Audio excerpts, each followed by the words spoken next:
everyone, and welcome back to Backlog Banter. My name is Tucker Hazel, and this is not Dev Dive, but it's Drag and Drive. It's another DDIVE show here. True. We're going to talk about Drag and Drive. This is the premier August first-party title, premier first half of August 2025 first-party title from Nintendo. Yeah. And we're going to give you our thoughts on the game. What's there, what isn't there, how we feel about it, pricing, team size, what it means for Nintendo's teams and Switch 2 and the gimmicks of Switch 2. There's not a ton in the game, as we'll get to, so we're going to use this as a springboarding off, jumping off point to talk about this in the context of just the wider industry and wider Nintendo and Switch 2's life cycle and stuff. So I think there's a lot here. I've been thinking a lot about this game as we've been playing it and having our experiences, but a lot of stuff I don't think anyone's going to talk about in regards to Drag and Drive, so here you go. We're doing this for you. Well, where do you want us to start? I think that this game is painful. And I think that is the takeaway that we had when we played it at the Nintendo Switch 2 experience in New York. Some of the first people in the world to play anything with Switch 2, but Drag and Drive was there, only ever being announced like 36 hours beforehand or whatever. And in that context, we played like the opening tutorial that's in the final game, and we played a single match with four other people, and that's that. So we played like 10 minutes. And I don't think this is a game that you can really wrap your mind around in 10 minutes. I disagree.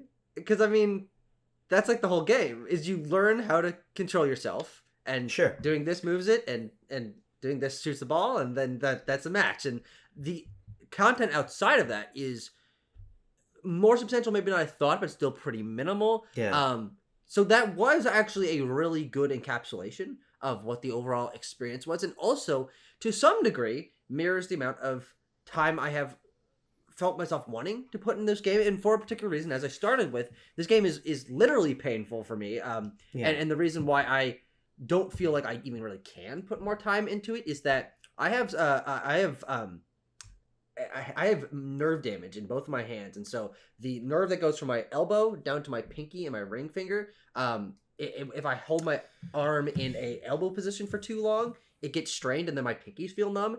And last weekend, I was having the worst hand pain I'd had in years. And I'm like, what the fuck is happening? I'm like, am I sleeping with my arm weird? And then I realized that after playing 2 hours of Drag and Drive and then sleeping, I had developed physical pain from it, and my hands have been pretty much fine in the last week since I have not played Drag and Drive. So I'm like, okay, it definitely was that. But it being exhausting physically painful for me with my condition, it is, ironically enough, and as we pointed out from the very first trailer, one of the least accessible games that has been designed. And in some interesting way, though I am physically capable of doing it, the fact that it, with the disability, I guess, that I have, it is not accessible for someone with the condition that I have.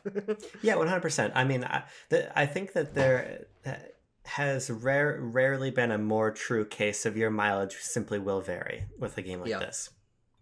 Because it's not just what your physical ability is, but also the sort of space that you have to play the game. The type of material clothing you wear. The amount of hair that is on your thigh. I think the reason that, for me, I don't think that 10 minutes was enough time to understand Drag and Drive is because I think that there actually is a great amount of novelty and intrigue in the control scheme. And I really like the act of playing the game. And I think the thing that makes me most interested about it is that I don't feel for myself having played. I was hoping the app might tell me, because it's not been 10 days, so I can't see yet on my Switch, but the app also won't tell me. I imagine I probably played 4 or 5 hours of the game. Yeah, sounds right. I don't think that I've really reached a proficient level with the controls of the game. I think that and I think that's exciting. You know, a lot of sort of tech demo-y stuff in this game is often being sort of invoked in the tradition of a tech demo, but I think that a lot of tech demo stuff is immediately understandable.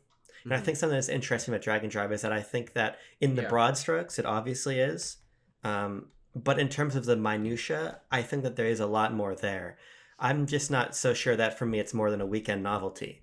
Yeah. But I don't think that it was ever going to be, and I don't think I wanted it to be either, right? So the idea that I had this one weekend with Dragon Drive over two sort of prolonged multiplayer sessions and game chat with you and Bo and Caleb and Dan was exactly what I wanted from the game.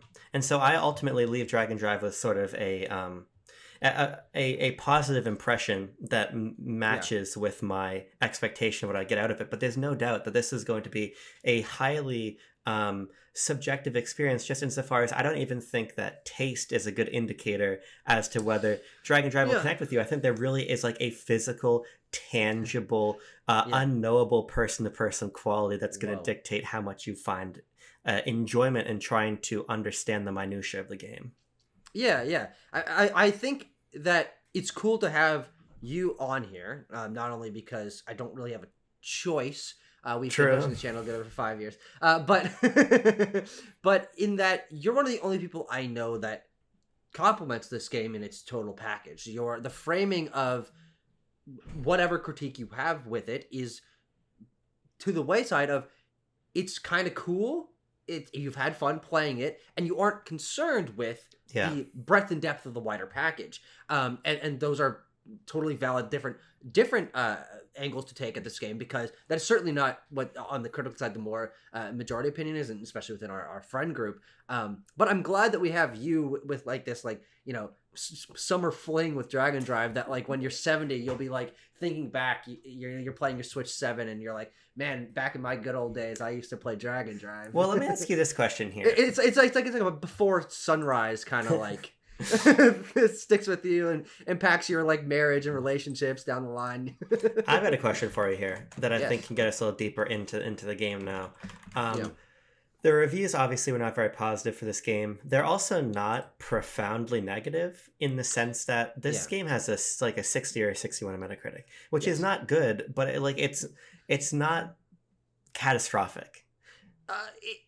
For Nintendo standards, I think this is probably in the bottom 5 Metacritic scores they've had in the last decade. 100%. But I think a lot of my position around Dragon Drive is that I think that people are attacking it as though it is something that it evidently isn't. Sure, yeah. And I think that I was really, and I had sent you a voice note about this when the reviews came out, I was extremely surprised by the amount of like top shelf reviews from top shelf outlets, several outlets, that were sort of opining about the DLC prospects for this game, or things which as of now we have no idea if there are going to be any. Right.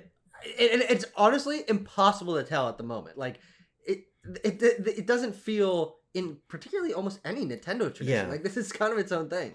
Yeah, I think my whole point is that my enjoyment of the game and my appraisal of the game is calibrated to the size of it in every sense, in every sense of the term.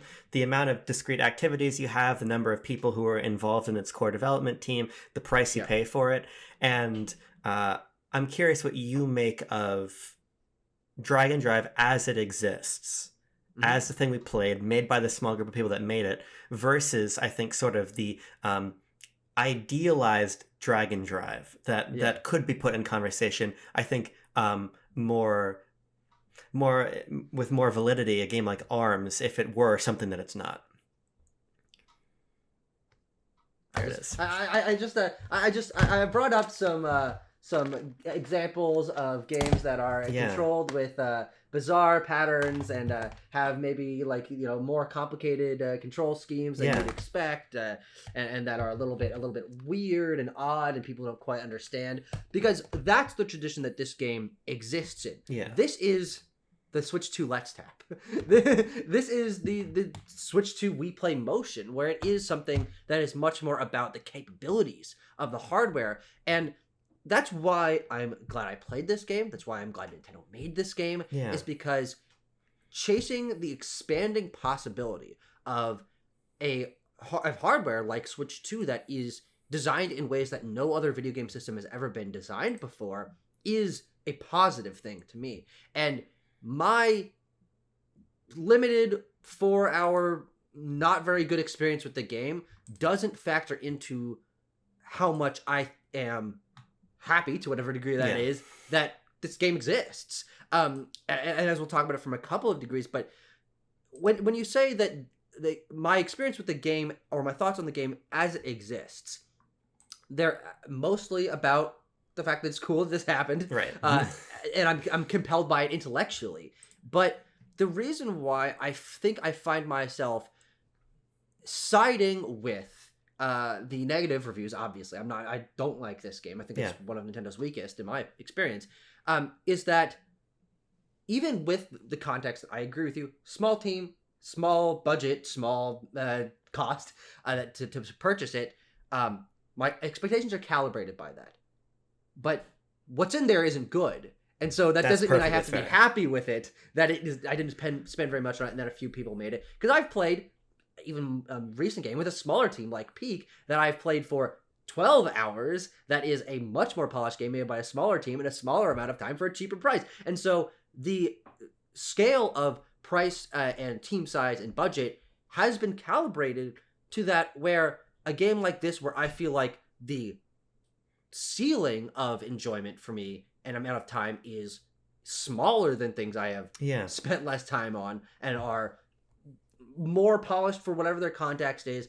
This game fails a lot of those bars to me. And I think the reason why people immediately gravitate towards, well, hopefully there's something more. Because I think that's probably how the potential DLC prospects people are framing it, is hopefully this isn't it, because what's here isn't sufficient. And their ideal is that because this is, I think you're right that the reviews are more mixed than anything, people see potential here. They if you're a critic, you might like the fact that this is doing something different control-wise and that it's trying something new.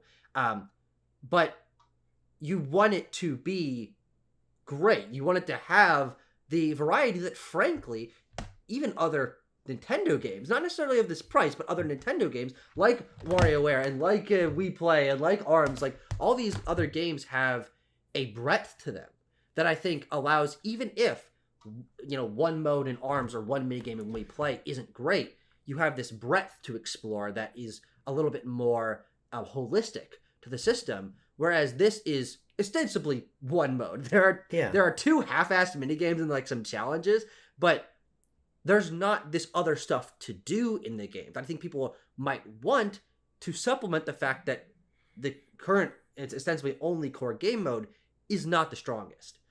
Yeah, I guess really, because I don't... It's like if Wii Sports, Switch Sports Resort launched with only soccer.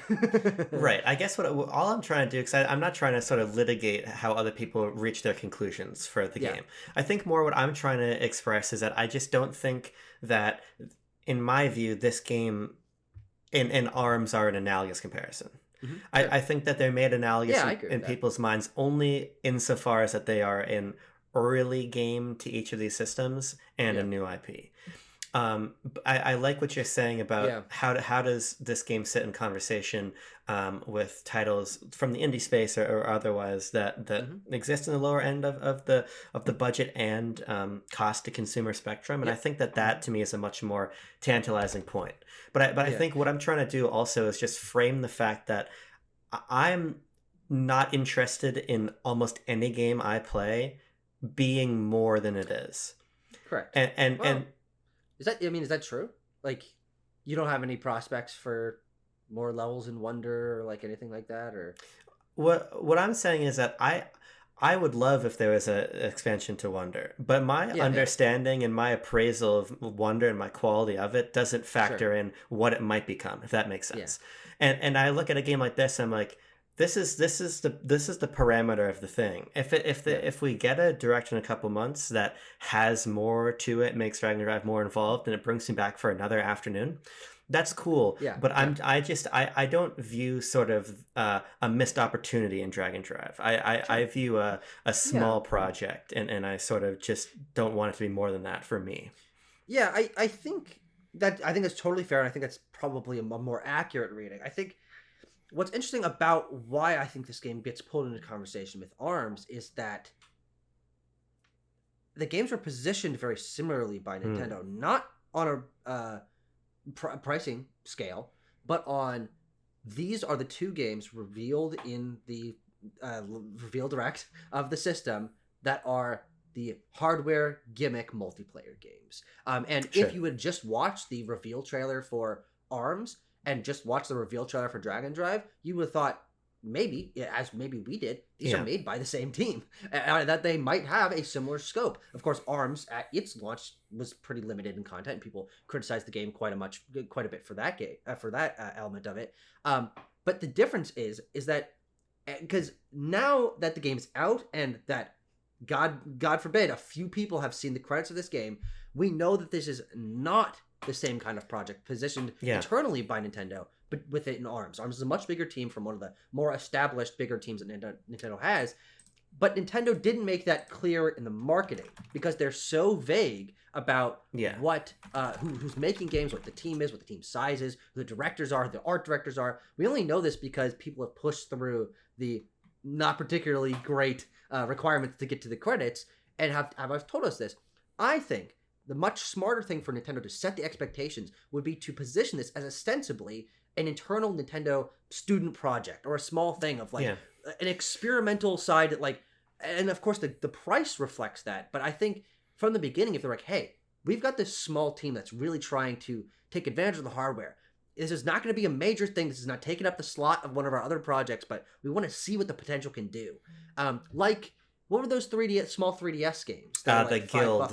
The Guild series. Yeah. Not internal to Nintendo, but similar idea. True, yeah. But if they'd said that this is like the Guild series round 2, I don't know. Be round 3. But I get whether 2 on 3DS, but but I think that framing would have helped people understand it a little bit better because, again, I think from the beginning Nintendo kind of positioned this to be in the mental space of like ARMS. I think that was true a couple months ago, but this is sort of where I take the critical appraisal of this game to task insofar as that you shouldn't be so wooed by the marketing of the game that when it's in your hands, you don't, I think, convey what you're conveying nicely, which is the stakes of this project are much different.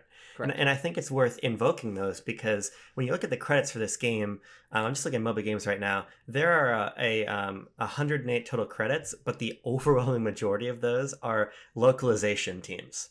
The actual core staff of the game is only a little bit less than 20 people. And when you look at it, it's a very interesting, very eclectic mix. The director and programming director, Yoshinori Konishi, does come from EPD9. Did not work on ARMS, so interestingly. And also did not work on Mario Kart World. But then as you kind of go down through the credits list, you find people from EPD3, you find people from EPD10, you find people from EPD5. And keep in mind... these are the Zelda teams, 2D Mario teams, experimental teams, Mario Kart teams. This is ostensibly a ragtag group of patchwork Nintendo team members that were probably passionate about making this game and came together despite their separation of internal studio to make something that's not an EPD5 game. It's not an EPD4 game. It is this other thing. And I think that is to the detriment of Dragon Drive in some ways because I think it lacks a coherent vision. Interesting. And I like that it's almost this like after work project. Like that's complete narrativizing on my behalf, but just this idea that these people all working on games of much more consequence sort of came together to cobble this project together is interesting to me. But I think the result of that is that you can't quite rubber stamp the team that made it and now for obvious reasons, when again to your point about the ambiguity about this game before release, I think one of the big touchstones in the discussion was, well, it doesn't look like an EPD9 game, or it doesn't look like an EPD4 game, and I think that it doesn't look like any of this stuff because it's almost like industrial and utilitarian, not only in what they're trying to accomplish but just in the fact that they had a couple of guys to put it together with. And I think that it just doesn't pan out into something that sort of sparks joy. Visually specific as I'm talking about. Yeah, definitely. And I think that is also part of this is definitely a what's in the game critique of it that I think impacts maybe the way that people are thinking about this game, is that Nintendo, in their consistency, especially with their internally developed games, doesn't really have a game like this in its lineage that is bare bones in the way that the content is, but especially is kind of dry in the way that it looks and the way that it presents. It reminds me more closely of the critiques that I have, in small part, of something like Mario Kart 7, which is very sterile and mechanical and about just like this garage and these blocks that you just click on, and it lacks the whimsy of Nintendo's other projects that people have come to expect. When you get a sports game from Nintendo, it's fucking Ring Fit Adventure, and you're drinking smoothies and beating up this giant dragon that wants to work out, and you're there narrativizing or adding human traits to the controller. Like they bring to life with imagination the hardware that they're working with, and they turn mechanics into characters all the time in all of their games. And Dragon Drive doesn't do that. Dragon Drive is ostensibly, you are using a machine, which is a Nintendo Switch 2 hardware, and the Joy-Con that can be used like mice, and the characters are also hardware. They don't have faces. They're people maybe, but they're more than likely, from what we can see, just machines that are doing that. And so there's not personality in this game. And I think that, to me, from a Nintendo standpoint, is where I feel like this game is a missed opportunity. I'm critiquing the visual style and the personality displayed within the game, because I do think that even without changing a single lick of the content or design of the game, if these characters were bright pink, yellow, and blue, and they were fighting in like flower fields, and like they had a water bubble that they were passing back and forth together, my interest and enjoyment and people's respect for this game triples with just that one touch. and it's I agree with that idealized version of the game. I think that would have been nicer, but I even just think that if this art direction had been a little bit more intricate, even if you didn't change the overall direction, I think it would have been more interesting. Like if because obviously the whole game takes place in this park, and I want to think about this park sort of in conversation with Game Chat, but I think that this single static location that doesn't really have anything to it that elevates it above simply being a depiction of a kind of hybrid sports center makes it feel sort of not only not imaginative, but not particularly interesting even. Yeah, I agree. And so even if this had been a game that had this like more industrial look to it, if it maintained this identity, but there's something that gave it a little bit more of a pizzazz in the level design, and this also then intersects with gameplay, and sort of the fact that it's very simple in its court design and things. Again, I go back to this idea of it all feels very utilitarian, because the art director who's also the character designer on this is Takahisa Ikejiri, who worked on Splatoon 2 and 3 and was also actually a character artist on Mario Wonder. And I think if I had to put this... He's got range. Yeah, if I had to put this art style in conversation most directly with anything, it would probably be something like Box Boy, because I think that the stakes of this game are not that far off from a sort of more premium end 3DS eShop title. Yeah, I agree with that. Which is also interesting that is something, whether this accurate or not, people have said has been really missing in the Switch era. I think the reality is there actually are a solid number of digital-only games that people just overlook for whatever reason, whether they're not new IP or they're from external teams that people aren't as committed to. Or they're bad, but they still count even though they're bad. Yeah. Like a Stretchers or a Flip Wars or something. Yeah. God. And Flip Wars is the touchstone that I draw most closely into my mind. Sure. Launch era, very sterile utilitarian game that isn't very interesting. It's only multiplayer focused. But yeah, I think that's a decent comparison, and it just makes me wonder why, on like a production level, and maybe you're right, it is because this is not a team that had previous cohesion together. Yeah. Why there wasn't a Nintendo drive to make this something that had a little bit stronger identity, especially in this era when Nintendo is trying to diversify their portfolio into things like multimedia. If you make these dunk bots, you can just call them dunk bots, and each one, like, there's like a set of 8 characters, each of which have a different mask. You don't have to change anything about their body, but like their characters, and you can do these little short comics or animations with them. That is, again, another thing that is subtle in the grand scheme of things, doesn't necessarily impact too much of the design flow of the game, but this game just doesn't have things for people to grab onto. Yeah. Well, it feels very slippery and ambiguous. But here's the interesting thing. I think the sort of art direction that you described that I would be more interested in is also a lot less distinct than what Dragon Drive is.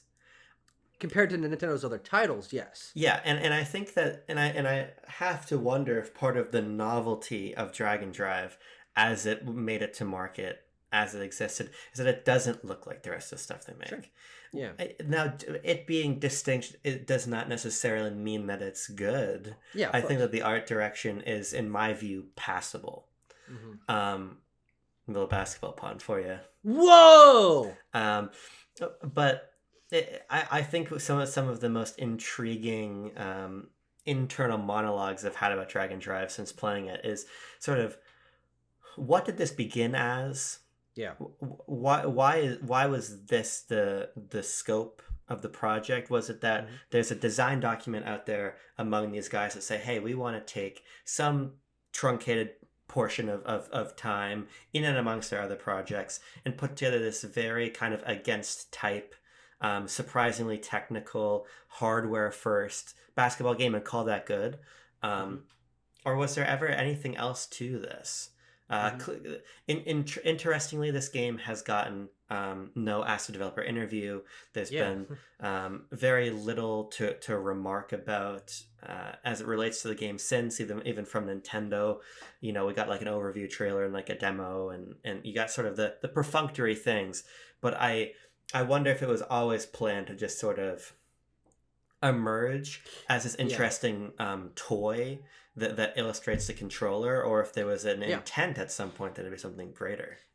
I think that the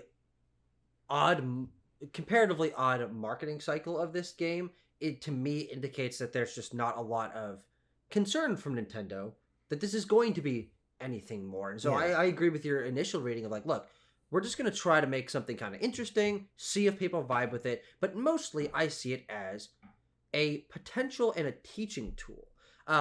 Because this is being a cobbled together ragtag team, and it being one of the first Switch 2 hardware focused games, it is a way for this, and maybe this is, I'm here again, another narrativization thing.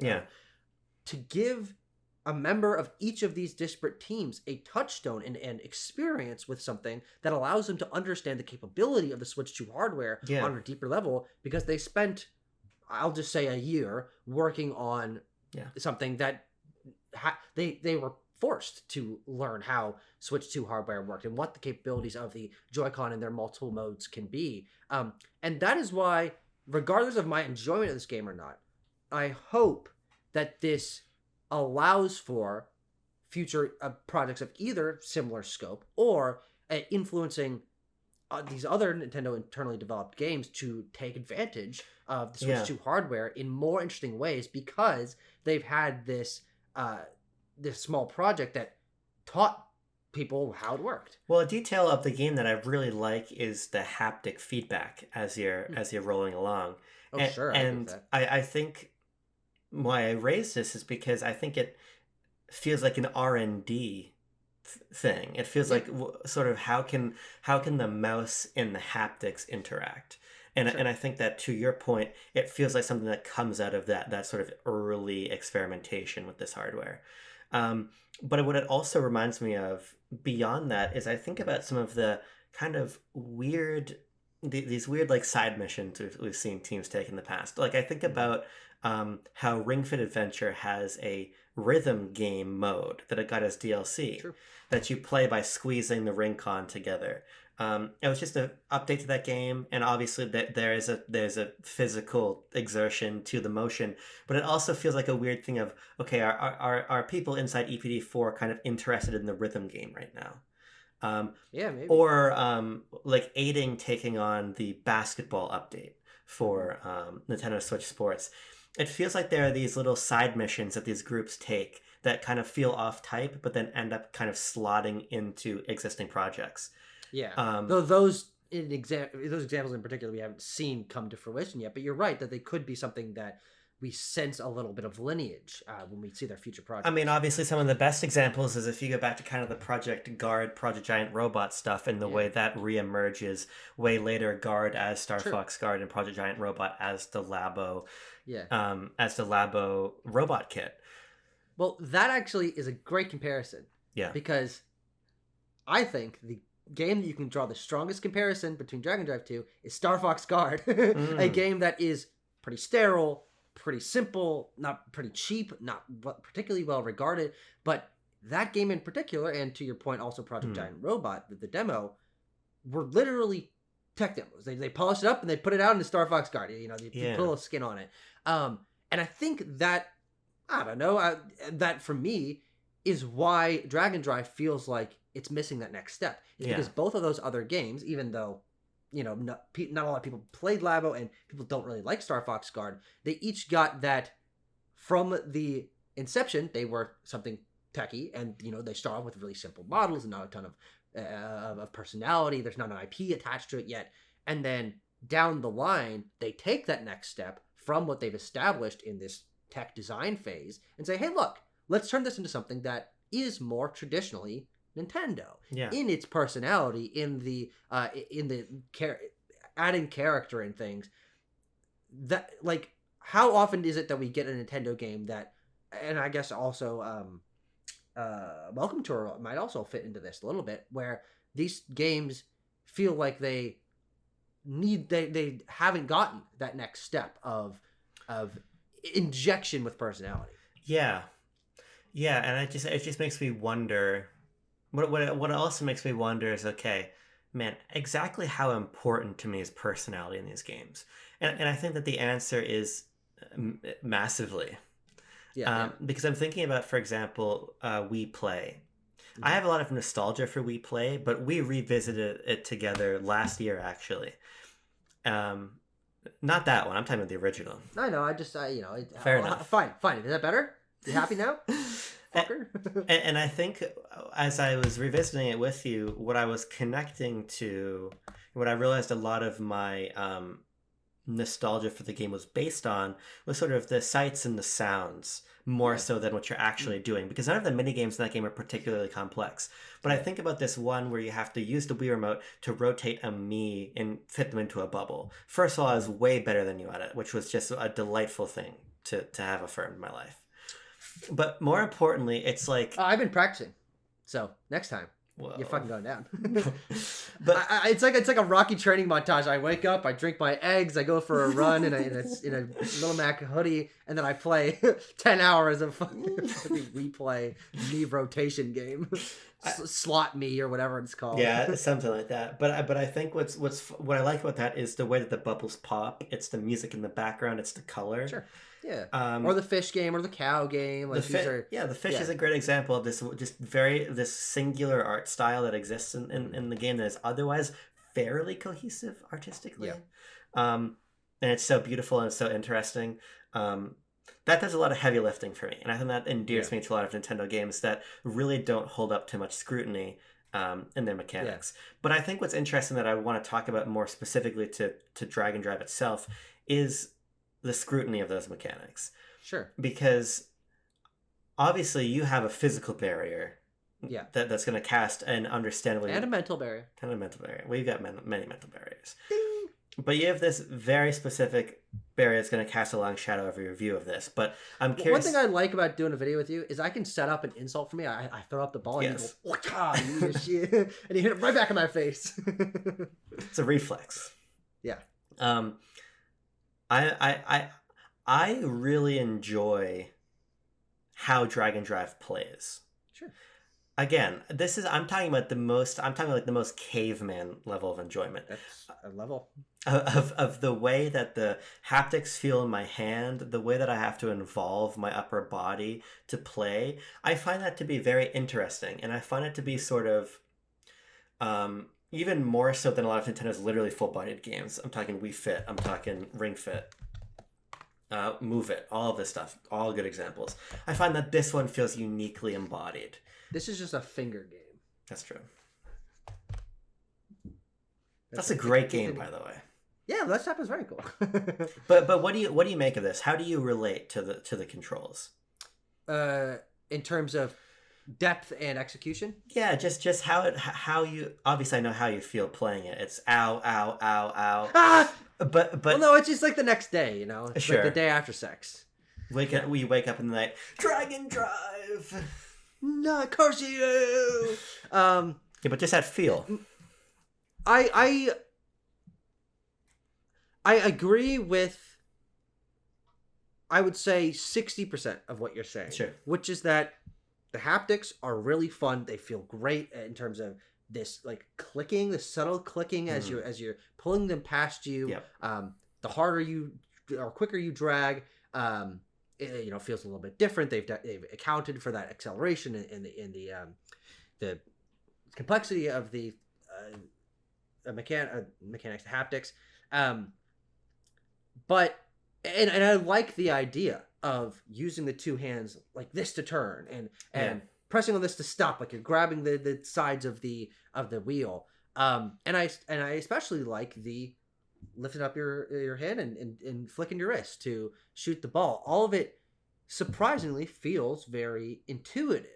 And there is a flow to it that I think is present, but I also think that, and I don't know if this is design or just technical capability of the Switch 2, I don't think this is good for competitive atmosphere. I think if there was a game where it was more focused around these weird control mini games, where you were lifting up your hand and shooting it, like you could angle your wrist to shoot darts at different boards or make baskets. Maybe it was like a skee ball sort of thing, right? Or you're doing more pachinko or something like that.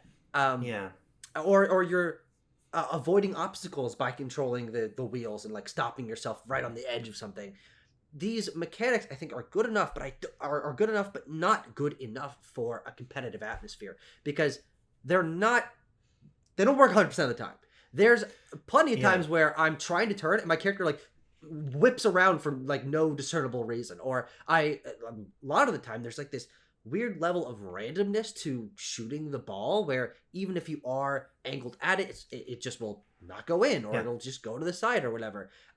And things like knocking into an opponent to get the ball from them, that works sometimes and doesn't work other times, and it's hard to tell what exactly you're doing wrong in a lot of these situations. It feels like the controllers just sometimes disagree with your intent, and that, I think, is why I don't find this a compelling gameplay experience. It's because the technical capability of the controls, I think, is more suited to a lighthearted party game. Octodad, Surgeon Simulator, having to fight against the controls a little bit, but having that be part of the fun. But, Octodad's not a competitive game. Like, these games with controls that are not 100% perfect lean into that by having it feel entertaining to fail on occasion, whereas a competitive and a very visually focused competitive atmosphere game, I think, needs super tight controls in order for you to feel like you can be competent enough to really, and in control of your character enough to fit into the tone of the game. Yeah, it's interesting because I think I would agree if I agreed that this was a competitive game, but I actually don't. Sure. I don't view this game as competitive at all. I think that actually goes out of its way to signal that it's not competitive. By having that, I think I really need some description of that. I don't think that playing a game against somebody means that it's an inherently competitive atmosphere. I agree. In the way that we're thinking about video games. Yeah. This game actually goes out of its way to have none of the hallmarks of a competitive game. It has no ranked mode. Yeah. it really has a pretty limited amount of moves and options in the experience. It is not particularly concerned about the skill of the players it matches you with or against.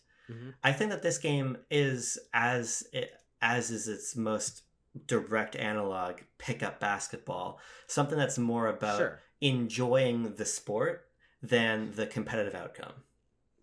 Yeah, the reason I disagree again goes back to the tone of the game and the aesthetic. Is this is a serious sports thing visually. Yeah. This is an arena and you are robots and you're dunking the ball and the only thing you can do is win or lose. There's no gray area, there's no cooperative versions of this where that the only thing you can do in this game is compete. And you compete in this serious arena thing. Like, it's not an NBA playground, those like more cartoony. Yeah. Those are more pick up and play. There's a little bit more arcadiness to the game design or something. I would say this is very arcadey.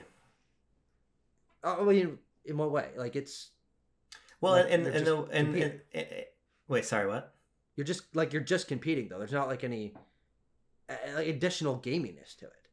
Well, I think that there is in the sense that you're getting like fractions of points for doing tricks that are basically that's true. Completely superfluous. Like if you just do a bunny hop before you throw in the ball, you just get extra points.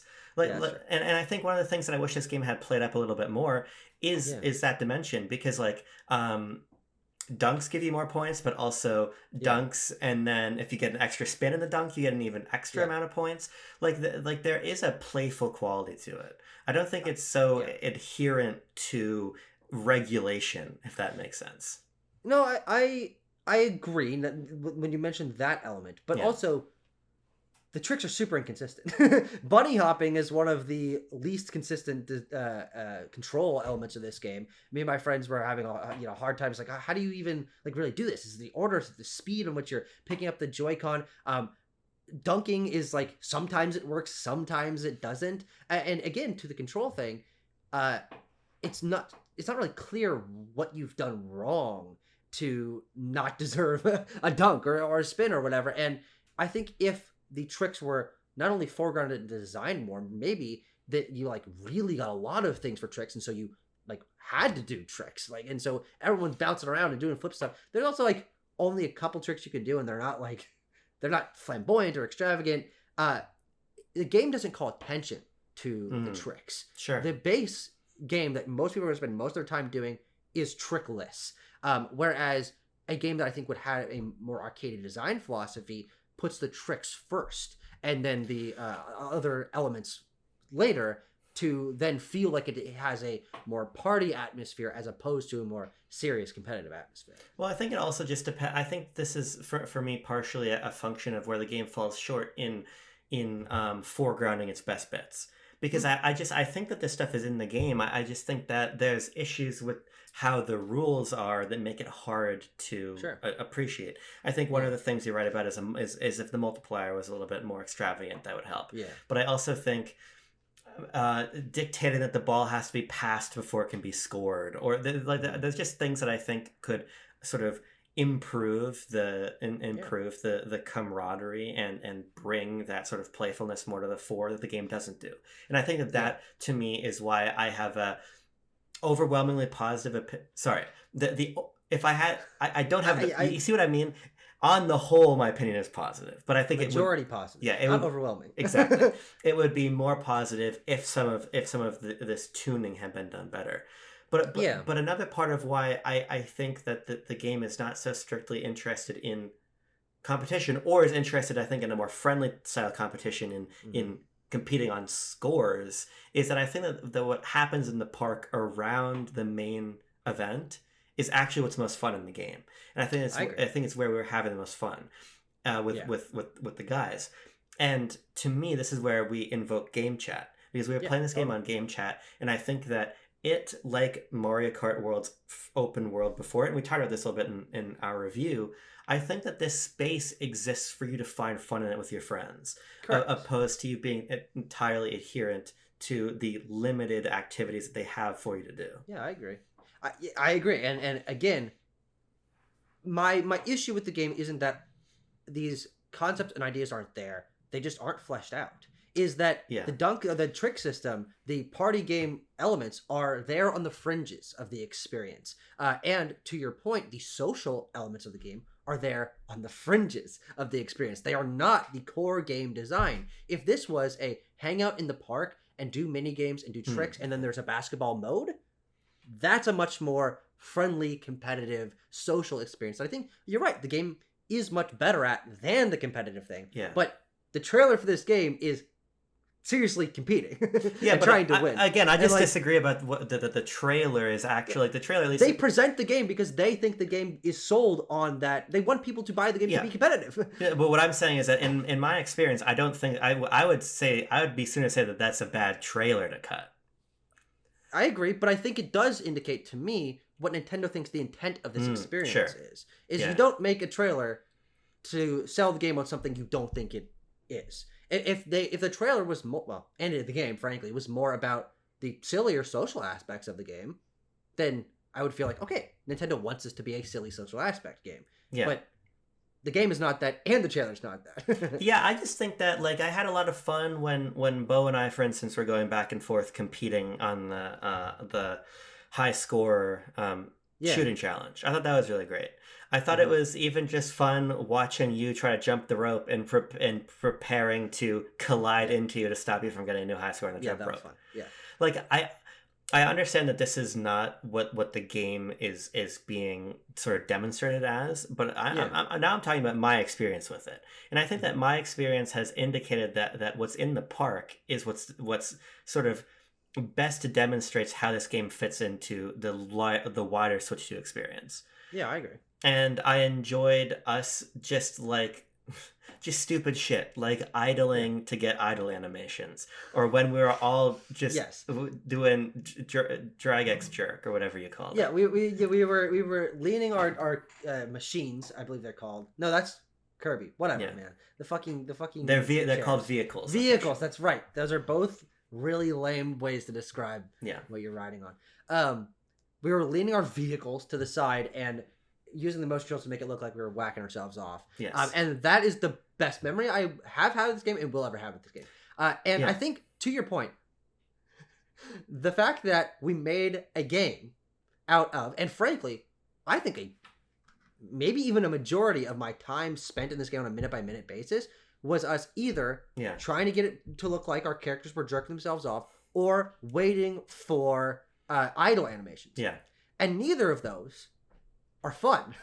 They're both us trying to make our own fun, because the rest of the game, and this is not true for you, but for Dan and for Bo and I, the actual design of the game, the modes and the challenges were less fun than us sitting there and trying to whack ourselves off in the game. Or he did it, he tapped on himself on the knee. Like, that, I made that up to, like, I was trying to create fun in a game where I wasn't finding it otherwise. And I think that and I think that the different ways we approach a game like this is that, to me, that's to the benefit of the game. Yeah, I agree. Because I think about like when me and my cousin used to play Star Wars Battlefront. There was this one map where we went I don't know why we called it this, but there was this place called the Enamel Hole under this one map. And which was this out of bounds area that we would jump into, and the game would get kind of fucked up. You'd like slide around, the physics would be messed up, and we just thought it was funny to do that. Yeah, I think that makes in Battlefront 2 you said the very original one, the 2004. Doesn't matter, but on the Renvar, and I think that makes the game better because I agree, but that is also a fun game to play in its main modes for the majority of people. 100%, but again, the it's not an either or is the thing that I'm saying. Yeah, but what I'm trying to express is that I'm especially with multiplayer stuff like this, I am realizing about myself that I'm sort of increasingly disinterested in the game as anything other than a conduit for the multiplayer fun, and this is a conduit for multiplayer fun. I think was quite successful. Now, Yeah. that doesn't mean that if I were to sit down and grade this as though this were a student in school, that I would Yeah. give them an A plus. But I'm not super interested for me personally to say, okay, well, I had fun and we were laughing our ass off because of Dragon Drive. Yeah. But then say, but because these more sort of manufactured challenges are bad, I have a Yeah. bad opinion of the game. Because I also Yeah. think there's a difference for me between, like, if you're playing a game that is fundamentally broken and you're laughing at how Yeah. broken it is, that's a different Sure. proposition Yeah, than yeah. a game. This game is broken. Yeah, it's a different proposition than a game that for me is a suitable framework for within Yeah. which there's this sort of irreverent fun you can have with it. Yeah. I think the difference in how I would describe that experience, if I had to change just one word of what you said, it was that we were sitting there laughing our asses off and having a lot of fun despite Dragon Drive. Sure. Yeah. Not because of Dragon Drive. Because it's an interesting balance that I agree is difficult for people to maybe talk about in a more critical way, where the game facilitated our fun because of the way they designed it with integration of game chat Yeah. and the way that you can control your hands independently, because both the Switch 2 Joy-Con have motion sensors and accelerometers in them. That specifically allowed us to create the fun that we were having in the game. And so it is a connection. Yeah. But the fun that we were having, waiting for the idle animations and making it look like we were jerking ourselves, was not intended Yeah. by the development team. And there's a difference there in that For sure. the fun we had was unintended by the design. It was created by or facilitated by the design, not intended by the design. And then the intended design for the majority of our group was the part that we were not enjoying. As I kept joining game chat and hearing and watching Bo play Dragon Drive and continuously whining about the game's difficulty and the imprecision of the controls and how repetitive the matches were, and also again to sort of the point that I don't think this game is designed as a casual or party experience, how poor and how simplistic the extraneous mini games are. Those are what I think. To your point, it's like, what is the majority of the experience as the game exists? Yeah. The game is basketball matches first and foremost that are there, and the controls work for like 90% of the time, but the 10% really hampers the experience. And then there are these challenges that you can do around the side that are pretty fun.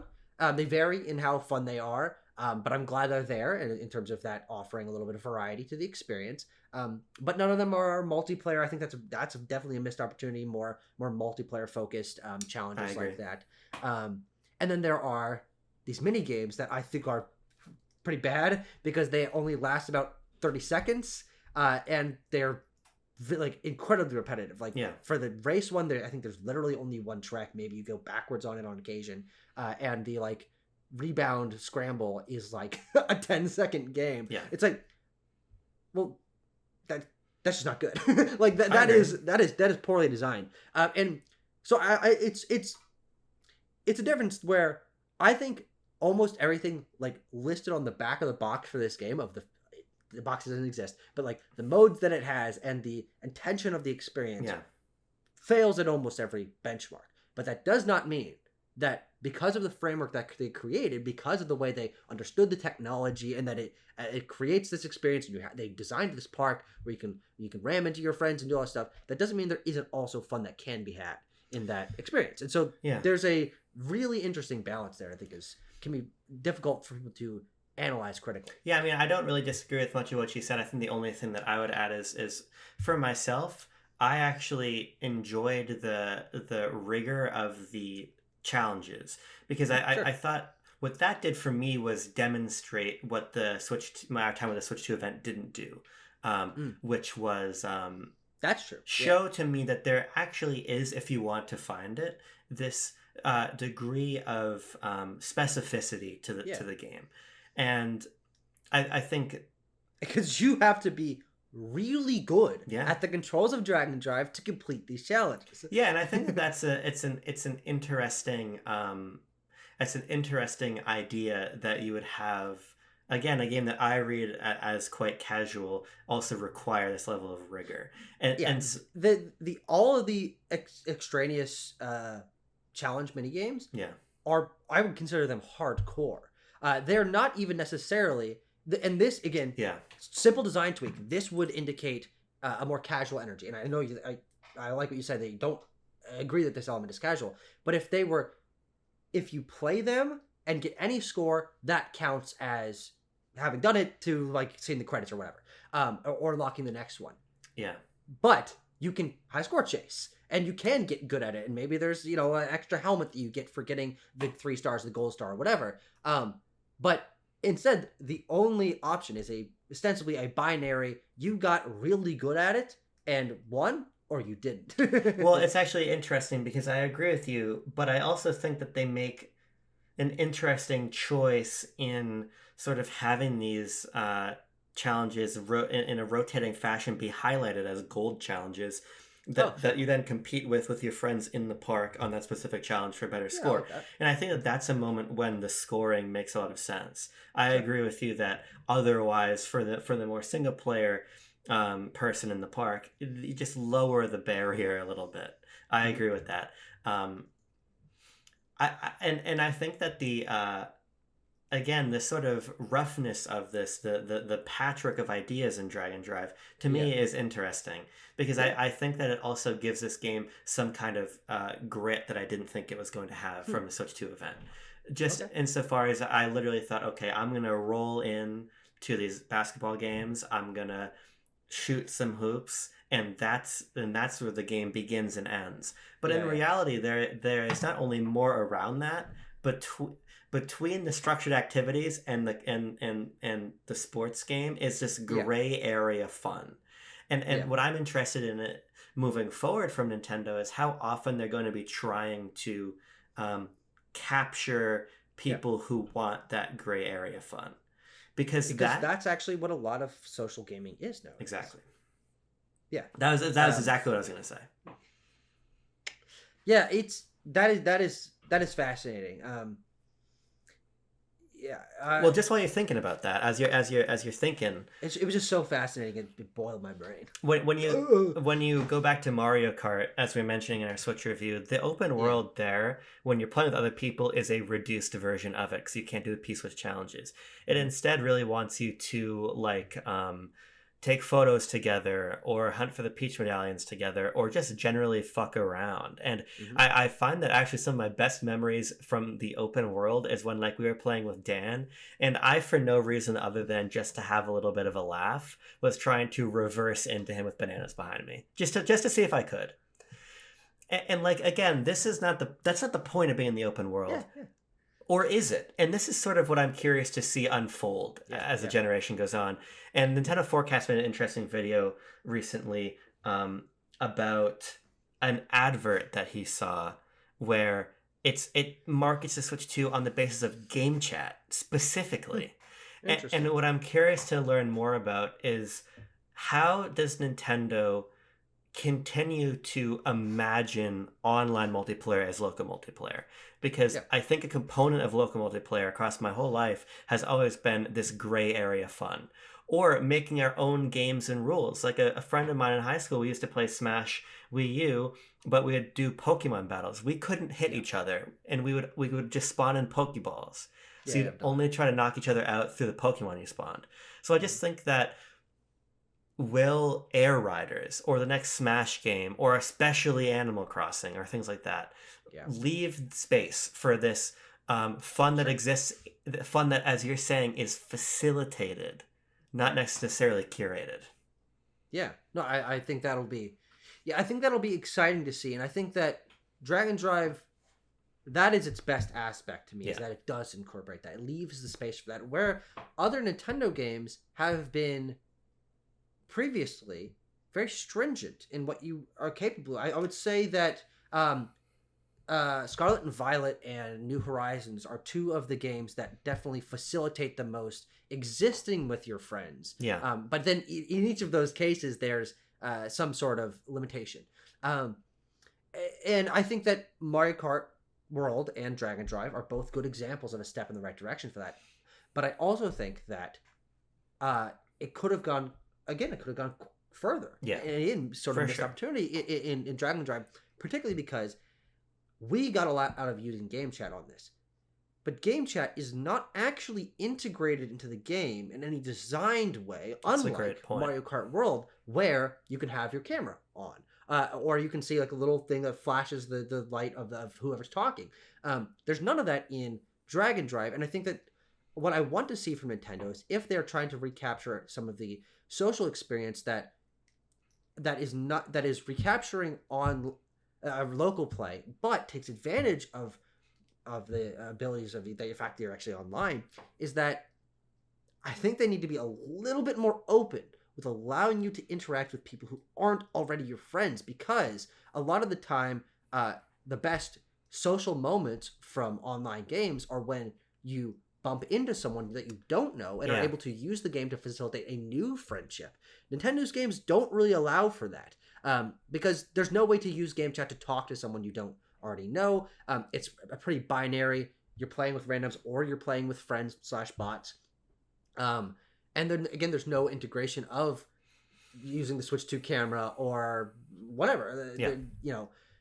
Your character emanating a little speech thing as you're talking through game chat.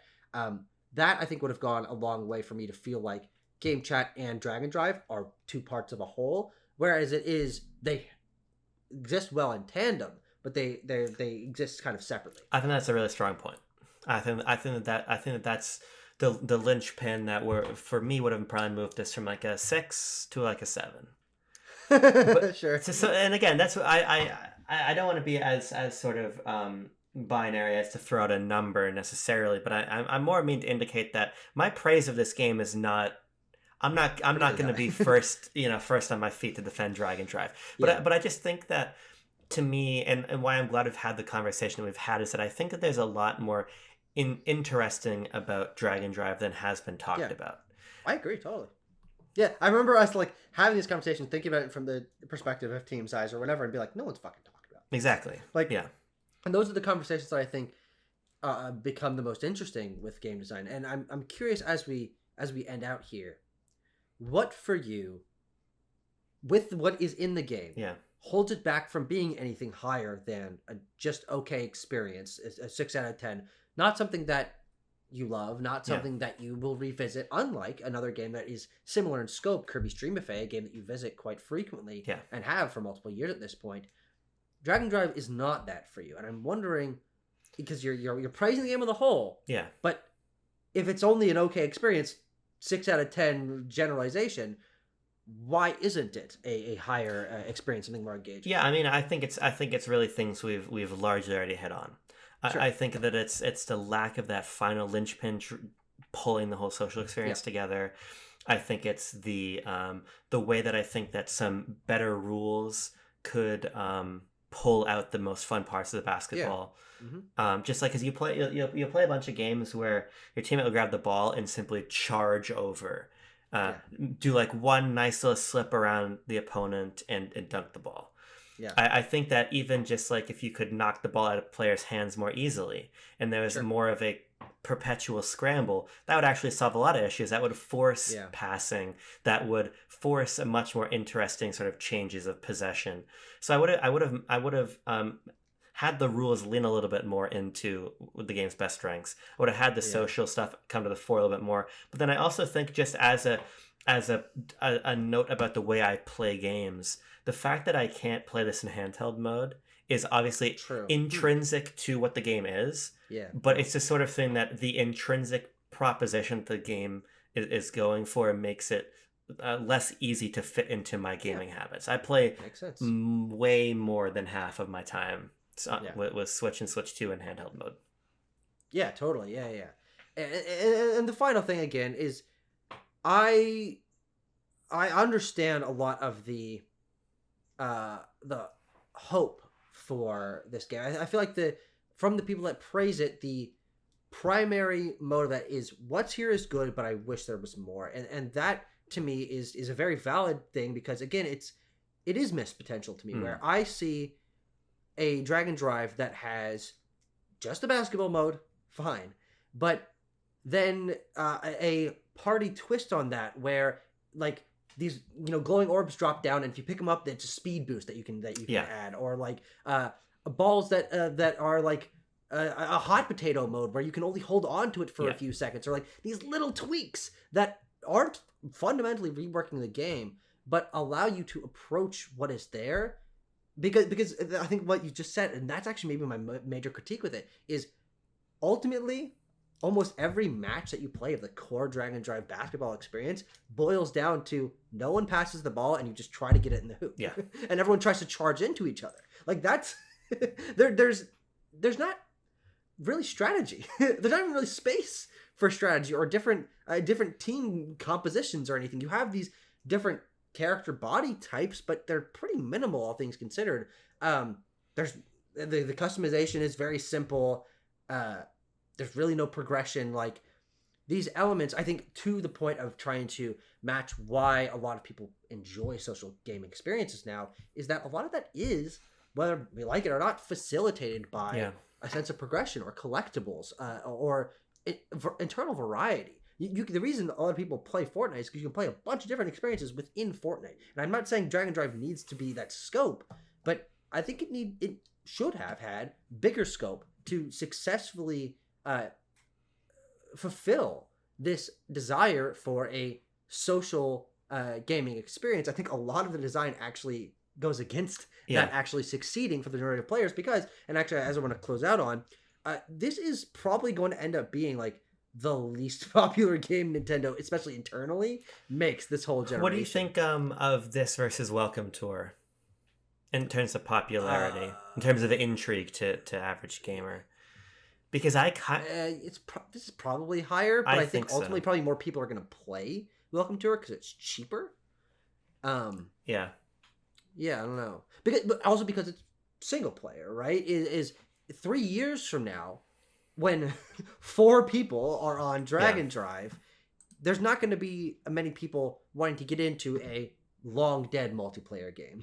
But Welcome Tour is something that is perpetually available and accessible to someone who just wants to hop into it. And there's a difference between buying a old single player game or wanting to buy, Call of Duty World at War, which you like. I don't know if you even can play it online anymore, but like. And to that point, I asked our community for submissions, mostly through the lens of, why didn't you buy this? Because as far as I know, outside of our core friend group we played the game with, no one in our community, who's one of the hardcore Nintendo communities, even bought this game. Our friend Jace Thomas says, the main reason I didn't buy it is because I'm not into online multiplayer games. I prefer games with a single player campaign.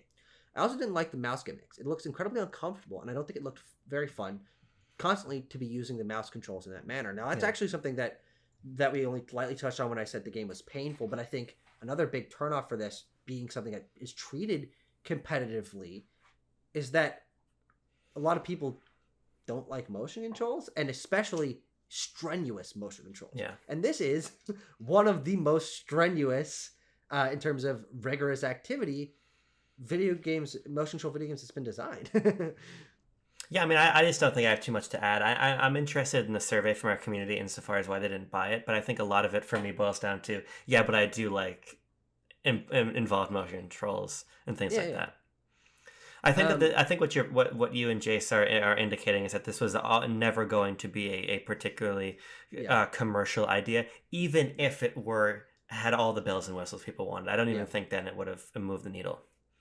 Yeah, and it makes me interested to know why this wasn't, like F-Zero 99 or something, a switch to online benefit. Yeah, should have been. The game is not expensive enough, and its appeal is so intrinsically niche that I don't know what the budget of this game is, but I find it hard to believe it would make back the budget they put into it. Not that that's necessarily important, but you could have enticed more people to engage with it if you didn't sell it. But the other thing is the budget might be so low that you can. I mean, they might have just simply looked and said, we just gave away the Zelda upgrade packs as a big NSO incentive. We probably don't need another one right now. They made this game for whatever it was. We can probably recoup that. If they don't, it's useful tech and experience, and then they just called it a day.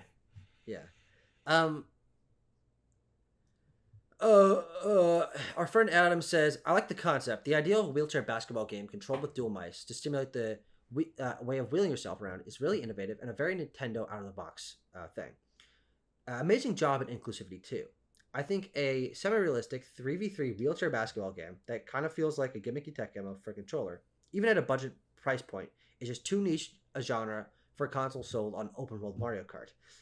Even if there's not much to play, the lack of personality and style, alongside the lack of any real hype for the game, makes it invisible in a sea of releases shouting for attention." I think that this is actually a pretty good summation of a lot of what we talked Yeah, about. totally. Yeah. Is there anything that you think in terms of this, like being positioned alongside so many other Switch 2 releases, maybe that is a part of why it's not grabbing an attention? No, because I think that people are just not interested in engaging with something that's not recognizable to a degree. Yeah. You had every opportunity to. It's like the price is affordable. It didn't. It released after you had a month to play Donkey Kong. Like I think that at a certain point, it just simply was not an intriguing enough idea to people. Yeah, they actually gave it a generous amount of time on either end of it, I think. Yeah. Well, everyone, thank you for the world's most in-depth, like our Welcome Tour review. Our what? So Scott also commented and just said, "There's so many other games competing for my attention and wallet that didn't really look too desirous to me. Also, I'd be very conservative with my wallet this month from buying the whole buying a house thing. Congratulations on buying a house. That's all I wanted to add. Congratulations." Yes, the most in-depth Dragon Drive review is now complete. Thank you everyone for watching. Class is dismissed. No. Coach, game. The game. Team Let us know in the comments. Are you hot for teacher and the video? What? Do they want to fuck us? You ever want to fuck your teacher? I am.